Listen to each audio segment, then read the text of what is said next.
কুমড়োর ছক্কা ফুটে উঠেছে। এবারে আমি 2 চামচ চিনি দিয়ে দিলাম। আজকের রেসিপি কুমড়োর ছক্কা। এখানে আমি কুমড়ো কেটে নিয়েছি, তার সাথে আলু রয়েছে আর কাঁচা ছোলা। এটা আমি 6 ঘন্টা ভিজিয়ে রেখেছিলাম। গ্যাস অন করলাম। এবার সর্ষের তেল দেব। তেল গরম হয়ে গেছে। এবার প্রথমে আমি কুমড়োগুলোকে ভেজে নেব।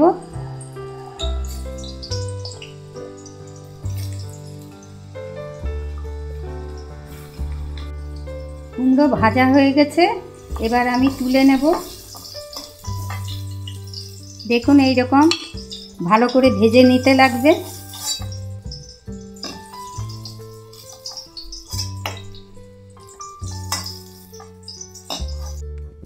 এবার এই তেলেই আমি গোটা জিরে দিয়েছি 1 চামচ,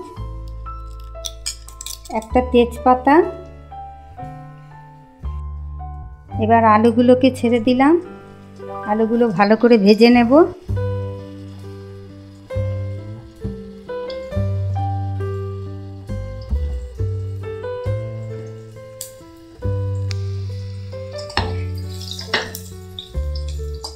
এই আলুতে একটু হলুদ দিয়ে দেব।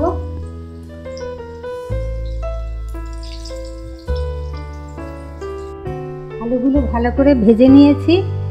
এবারে এই যে ছোলা ভিজিয়ে রেখেছিলাম, এই ছোলা দিয়ে দিলাম।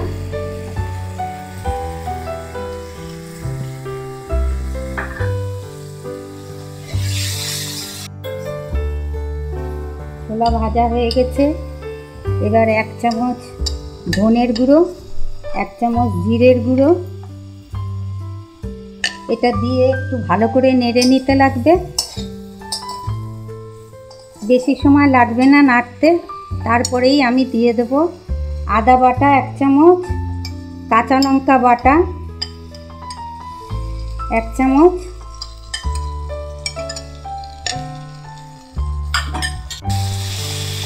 এইভাবে বাড়িতে আপনারা কুমড়োর ছক্কা করে গেস্ট আসলে গেস্টকে দিতে পারেন।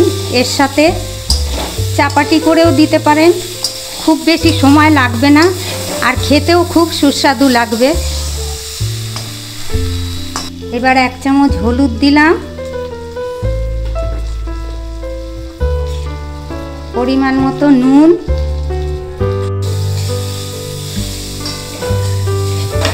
এবার যে কুমড়োগুলো ভেজে রেখেছিলাম সেগুলো সব দিয়ে দিলাম।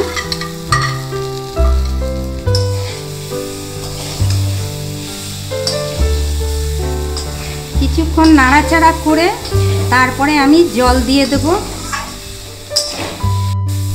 মশলা দিয়ে ভালোভাবে কষানো আমার হয়ে গেছে। এইবার জল দিয়ে দেব।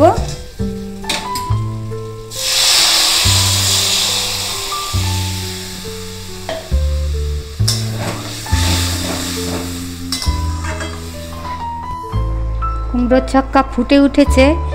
এবারে আমি 2 চামচ চিনি দিয়ে দিলাম। চিনি দিয়ে কিছু সময় ঢেকে রাখবো। কুমড়োর ছক্কা আমার রেডি। এবার গ্যাসটাকে অফ করে দিলাম। এবার সবার শেষে 2 চামচ ঘি দেব।